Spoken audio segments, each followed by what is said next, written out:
এবার থেকে স্কুলগুলিতে আর থাকবে না শিক্ষক শিক্ষিকাদের ঘাটতি। বড়সড় পদক্ষেপ নিতে চলেছে রাজ্য সরকার। আর নবান্ন দিল নতুন আপডেট। তো বন্ধুগণ, রাজ্য সরকার এমন কি বড়সড় পদক্ষেপ নিতে চলেছে যার জন্য শিক্ষক শিক্ষিকাদের ঘাটতি আর থাকবে না? তো বিস্তারিতভাবে জানতে হলে অবশ্যই ভিডিওটিতে প্রথম থেকে শেষ পর্যন্ত সঙ্গে থাকবেন এবং চ্যানেলে নতুন হলে অবশ্যই চ্যানেলটিকে সাবস্ক্রাইব করে নেবেন।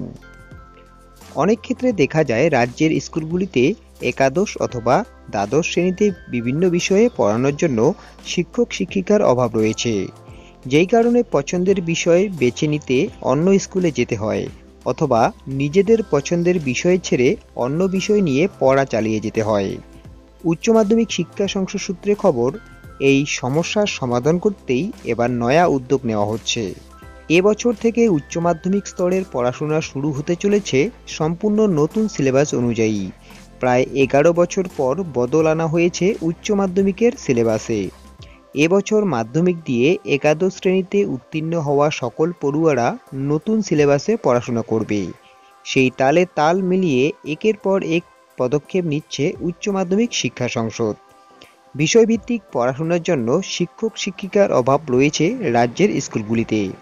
বারংবার একই অভিযোগ তুলে এসেছেন অভিভাবকেরা।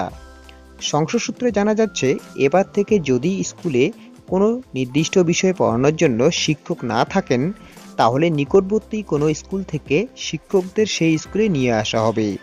আবার দুই স্কুলের পড়ুয়াদের একসঙ্গে পড়ানোর ব্যবস্থাও করা হতে পারে।